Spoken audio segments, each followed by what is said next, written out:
선생님 오늘 성경 말씀 시편 119편 49절에서 56절까지 말씀드리겠습니다. 시편 119편 49절에서 56절까지 말씀.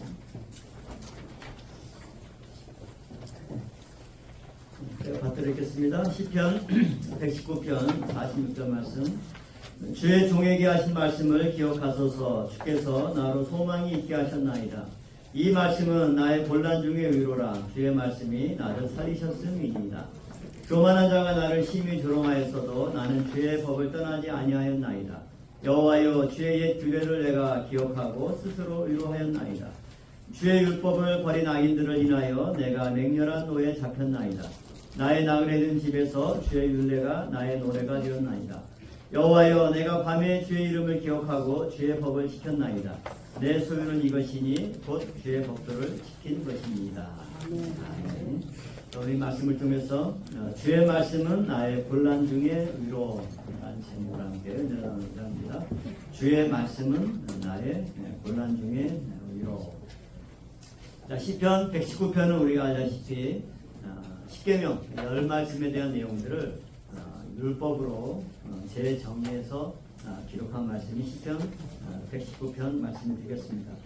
특별히 이 시편 119편은 이와 같이 10말씀에 대한 깊은 묵상과 또 시편 기자의 체험이 도와져 있는 시편 가운데도 가장 길고 또 중요한 시편일 뿐만 아니라 또 신앙의 깊이가 있는 그런 잠이 바로 시편 119편 말씀이 되겠습니다.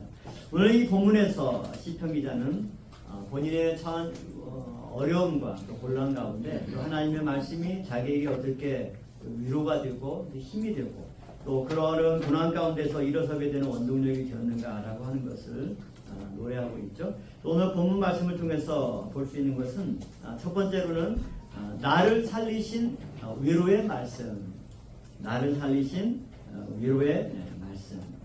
오늘 보면 50절 말씀 볼 때 이 말씀은 나의 곤란 중의 위로라. 주의 말씀이 나를 살리셨음이니이다. 이와 같이 하나님의 말씀을 시편 기자는 위로의 말씀으로 본인이 체험했고 또 깨달았다라고 하는 거죠.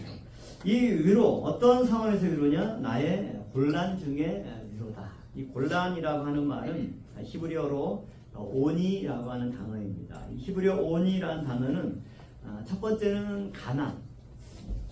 여러분들도 이렇게 너무 이렇게 가난하다 보면 하여튼 가난으로 인해서 오는 고통들이 많잖아요. 그런데 이 곤란, 고통 이런 뜻이 첫 번째는 가난, 두 번째가 고통, 또 세 번째는 비참함. 그런 뜻이 바로 이렇게 오니입니다. 문의 사람들은 가난한 거로 아주 이렇게 극한 가난을 표현할 때 어떻게 가난하대요? 찢어지게 가난합니다. 어디가 찢어져요? 온몸이 찢어져요? 입이 찢어지나요? 어디가 찢어지나요? 다 아시죠? 왜냐면 너무 가난하니까 이제 몇 끼 굶다가 먹을 게 생기면 어떻게 돼요? 왕창 먹을 거 아니에요? 그러면 어떻게 돼요? 갑자기 변을 안 보다가 이제 변이 왕창 나오니까 찢어지는 거예요. 찢어지게 가난하다라고 하는 이 내용들이 어떻게 보면 굉장히 웃지만 굉장히 슬픈 거고 또 나이 드는 분들은 그렇지 찢어져 본 경험이 있는 분들 많이 있습니다. 이게 무슨 일이 안 돼요, 그렇죠? 이게. 그러니까 이제 곤란, 고통 이거는 가난 또 그것으로 인해서 여러 가지 수반되는 고통. 그래서 성경에서 이 오니가 사용된 오니라는 히브리 단어가 사용된 경우들을 보면 창세기 31장 42절 말씀 볼 때 야곱이 삼촌 라반의 집에서 20년간 정말 밤낮으로 고생하고 수고할 때를 희생하면서 하나님이 나의 고난과 내 손의 수고를 감찰하시고 그래서 나의 고난 이게 히브리어 오니입니다. 야곱이 삼촌의 집에서 얼마나 고생을 겪었어요. 일하는 것도 힘들었고 또 믿었던 삼촌한테 배신당하고 10번씩이나 사기를 당했으니 그 마음이 얼마나 고통스럽겠습니까. 또 출애굽기 3장 7절 말씀 보면 애굽에서 400년간 종살이했던 이스라엘 백성들이 얼마나 힘들었으면 하나님한테 정말 밤낮으로 부르짖었죠. 그래서 그런 부르짖음을 하나님이 들으시고 내가 애굽에 있는 내 백성의 고통을 정령히 보고, 여기서 고통이라는 단어가 히브리어 온입니다. 남의 나라에서 400년 넘게 종살이하면서 노예로서 힘들게 살아가는 그들의 상황, 이게 히브리어 온이 고통으로 표현한 거죠. 그러면 그러한 애굽의 상황 속에서도 이스라엘 사람들이 뭘로 위로를 받습니까? 그래도 하나님이 나에게 함께 해주시고 또 나에게 또 때로는 이렇게 말씀을 보내주실 때 정말 의지할 때가 이제 뭐밖에 없는 거예요? 이 말씀밖에 위로받을 만한 내용들이 없는 거예요. 그 다음에 사무엘상 1장 11절 보면 사무엘의 어머니 한나가 아이를 갖지 못해서 성전에서 기도할 때 한나가 이렇게 기도했죠. 여호와여, 만일 주의 여종의 고통을 돌아보시고. 그러니까 이거는 심적인 고통이겠죠. 결혼했는데 자꾸 시어머니가 부르니 아가야 소식 없냐? 소식은 무슨 소식이야 자꾸. 자꾸 물어보고 그러면 이제 어때요? 그게 이제 스트레스 받는 거. 그래도 몇 년 지나면 이제 아들을 불러다가 야, 이 며느라기가 소식이 없는 것 같은데 다른 여자라도 구해야 되지 않냐? 뭐 이러면 또 이제 스트레스를 받는 거. 그러니까 이제 이게 얼마나 또 결혼한 입장에서 심적인 큰 고통이 됩니까? 그래서 이 히브리어 온이 고통이라고 하는 것은 곤란이라고 하는 단어는 가난으로부터는 물질적인 고통, 여러 가지 상황 속에서 받는 그런 압박감, 심리적인 고통, 또 질병으로 인한 여러 가지 고통. 그렇게 할 때 누군가 따뜻한 말 한마디만 건네줘도 어때요? 그냥 눈에서 눈물이 툭 터지면서 그래도 야, 내가 정말 이 말씀 때문에 별 생각 다 했지만 또 마음을 잡고 위로를 얻는구나. 그러니까 이 하나님의 말씀이 위로가 된다라고 하는 거. 저는 오늘 우리 혼사 중보기도의 시간이 우리가 중보하는 많은 분들에게 위로의 기도가 될 줄로 믿습니다. 사람이 어떤 문제가 있을 때 다른 사람들과 그거를 대화하고 또 터놓는 이유는 뭐냐면 얘기한다고 해서 해결돼야 안 돼요. 얘기한다고 해결되면 뭐 다 얘기하게 해요. 얘기해서 해결은 안 되지만 그래도 누군가 내 말에 귀만 기울여줘도 어때요? 위로가 되고 속이 후련해. 그렇다고 너무 많이 얘기하면 귀찮아니까. 근데 하여튼 내 상황을 터놓고 얘기할 수 있는 사람이 있으면 그 사람은 복된 사람이고, 또 사람에게 얘기할 수 없는 상황이 되면 어때요? 한나같이 하나님께 매달려서 하나님 내 고통을 들으시오. 기도할 때 하나님 기도하는 가운데 뭔가 마음을 편하게 응답해 주시고 인도해 주실 때, 우리 기도하는 가운데 뭔가 말씀이 탁 떠오를 때 이게 그 말씀이었구나. 그러면서 큰 힘과 위로를 얻게 되는 거죠. 그래서 오늘 우리 권사님들 함께 중보의 기도로 이렇게 모일 때 우리에게 하나님께서 위로의 말씀을 보내실 줄로 믿습니다. 두 번째로 시편 기자는 이 하나님의 말씀을 어떻게 체험했냐면 54절 말씀과 같이 나의 노래가 된 주의 율법이다 이렇게 고백하고 있죠. 54절 보면 나의 나그네 된 집에서 주의 율례가 나의 노래가 되었나이다. 노래가 되었다. 어떤 의미인가요? 여러분 노래를 이렇게 부르는데 음악, 노래라고 하는 것은 사람의 감정과 가장 밀접한 거죠. 언제 여러분 노래를 부르십니까? 기분 좋을 때 불러요? 기분 나쁠 때 불러요? 좋을 때도 부르고 나쁠 때도 부르죠. 음악 듣는 것도 기분 좋으면 기분 좋은 음악을 듣는 거고, 슬플 때는 또 말 듣기도 귀찮으니까 또 좀 뭔가 잔잔하면서도 좀 위로가 되는 음악을 또 듣고. 그러니까 이 음악이라고 하는 거는 늘 나의 삶과 함께하는 거예요. 또 노래라고 하는 거는 그 노래의 가사에게 반복하면서 노래를 쭉 부르다 보면 사람들이 하여튼 성경 구절을 못 이어도 그냥 유행과 가사는 잘 외우시죠.